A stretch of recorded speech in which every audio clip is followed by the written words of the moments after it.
حضرت مولانا مفتی محمد شافع عارفی صاحب استاد معہد الولی الاسلامی حسین پور، آپ کے مقالے کا عنوان ہے ختم نبوت اور مجلس احرار۔ بسم اللہ الرحمن الرحیم، الحمد للہ رب العالمین، والصلاة والسلام على محمد بن عبد الله الأمين وعلى آله وصحبه أجمعين، أما بعد فأعوذ بالله من الشيطان الرجيم، بسم الله الرحمن الرحيم، ما كان محمد أبا أحد من رجالكم ولكن رسول الله وخاتم النبيين۔ الحمدللہ اہل علم ہمارے اساتذہ کرام یہاں تشریف رکھتے ہیں، اور میرا جو مقالہ ہے یہ دو اجزاء پر مشتمل ہے، اس کے دو جز ہیں۔ پہلے جز میں ختم نبوت پر بحث کی گئی ہے، اور دوسرے جز میں مجلس احرار میں ختم نبوت کے تحفظ کے سلسلے میں اور رد قادیانیت کے سلسلے میں جو کام انجام دیا ہندوستان میں، پاکستان میں، اس پر بحث کی گئی ہے۔ پہلے جس پر انشاءاللہ آپ ہمارے علماء کرام اساتذہ سے بہت کچھ سنیں گے، اور کتاب بھی دے دی گئی ہے جس میں ختم نبوت پر جو احادیث ہیں اور جو قرآن کی آیت ہے اس کی تفسیر، اس کی تشریح تخریج ہے، تو انشاءاللہ اس سے آپ فائدہ اٹھائیں گے۔ سردست چونکہ بہت جلد وارننگ مل جائے گی ہمارے محترم دوست جناب مولانا اسامہ ندوی صاحب کی طرف سے، تو میں اس مقالے کے دوسری جز پر یہ کچھ اقتباسات کو میں پڑھ رہا ہوں۔ مجلس احرار قیام پس منظر۔ برصغیر ہند و پاک میں انگریزی سامراج سے آزادی کی جدوجہد جاری تھی۔ فطری طور پر اس کی قیادت مسلمانوں کے ہاتھوں میں تھی، کیونکہ برطانوی سامراج نے مسلمانوں کے ہاتھوں سے ملک کی باغ چھینی تھی۔ برطانوی حکومت نے یہ محسوس کرنا شروع کر دیا تھا کہ برصغیر ہند پر اپنی گرفت مضبوط رکھنے کے لیے ضروری ہے کہ مسلمانوں کا اتحاد باقی نہ رہے، دین مذہب کے نام پر ان کے اندر تفرقہ ڈال دیا جائے، تاکہ مسلمانوں کی توجہ ملک کی آزادی سے ہٹ جائے اور وہ اپنے داخلی مسئلوں میں الجھ کر رہ جائیں۔ برطانوی حکومت نے 1869 کے شروع میں ممبران پارلیمنٹ، صحافیوں، چرچ آف انگلینڈ کے نمائندوں پر مشتمل ایک وقت ہندوستان بھیجا۔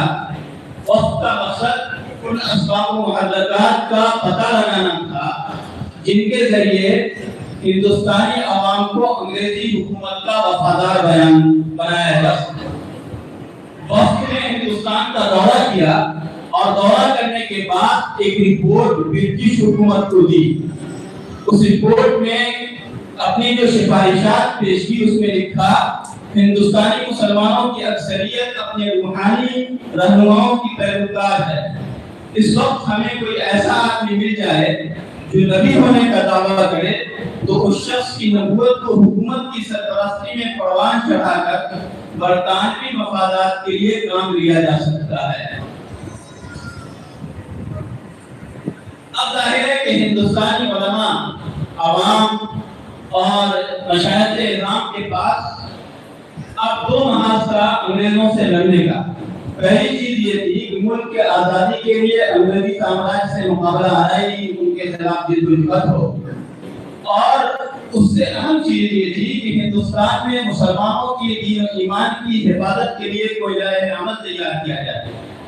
چنانچہ حضرت علامہ انور شاہ کشمیری اور شیخ المشائخ حضرت مولانا عبدالقادر صاحب رائے پوری رحمۃ اللہ علیہ کے مشورہ سے 29 دسمبر 1929 کو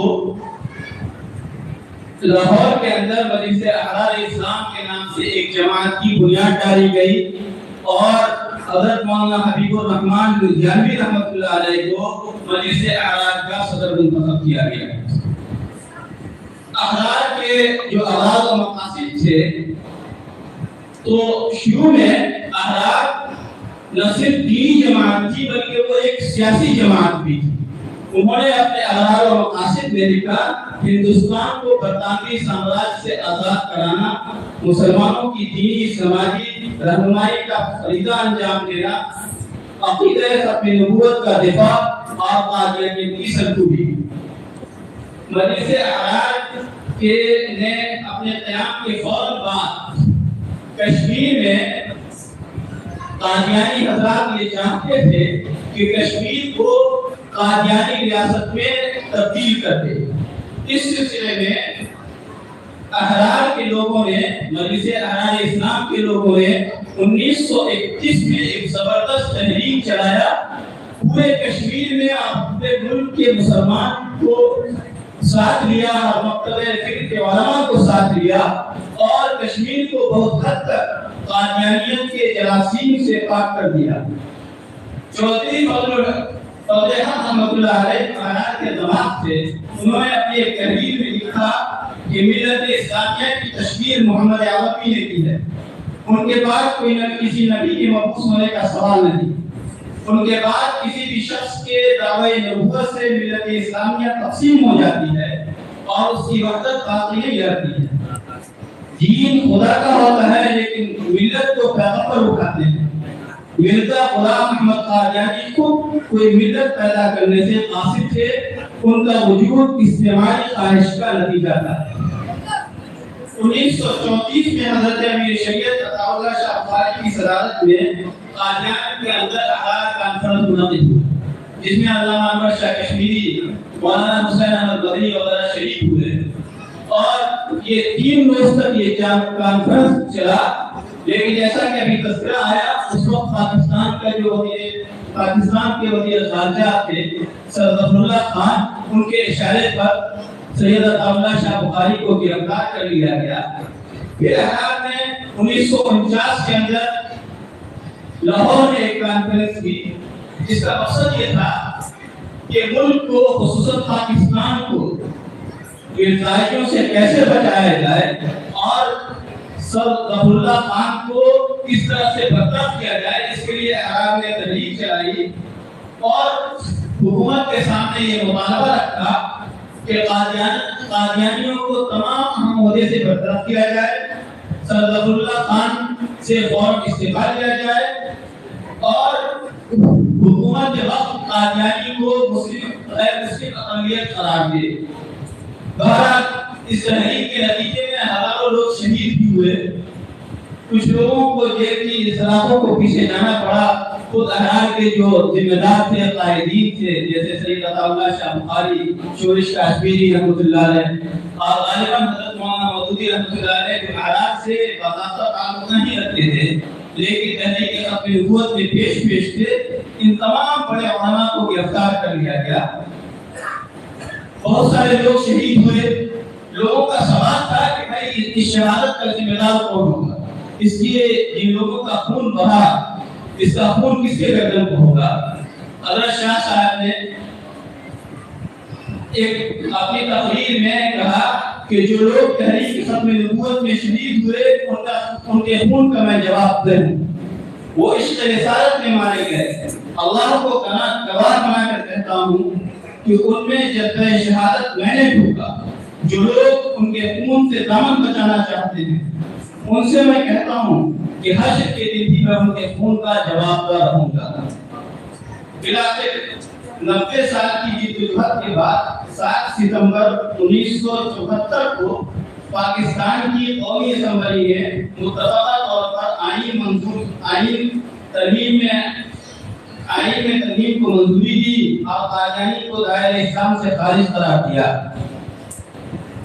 اب اس مقالے کو بس 1 منٹ میں ختم کر رہا ہوں۔ بس ایک اقتباس مشہور صاحب قلم محترم جناب شورش کاشمیری رحمۃ اللہ علیہ کی کتاب تحریک ختم نبوت سے ہے، وہ بس سنا کر کے میں اپنی بات ختم کر رہا ہوں۔ ختم نبوت کی تحریک احرار کی انتھک جدوجہد کا نتیجہ تھی۔ انہوں نے اسلام کے ایک بنیادی مسئلے پر تمام مکتب فکر کے علماء کو یکجا کیا اور ایک ایسی تحریک کی بنیاد ڈالی جو اس وقت کے لادین وزراء عیاش افسروں کے ستم کا شکار ہو گئی۔ لیکن مسلمانوں کے دل و دماغ میں ہمیشہ کے لیے قادیانہ سے تنفر راسخ ہو گیا. پھر جملہ احرار کے اس امتیاز کو صرف کرنا ناممکن ہے. وہ اس تحریک کے سرخیر تھی.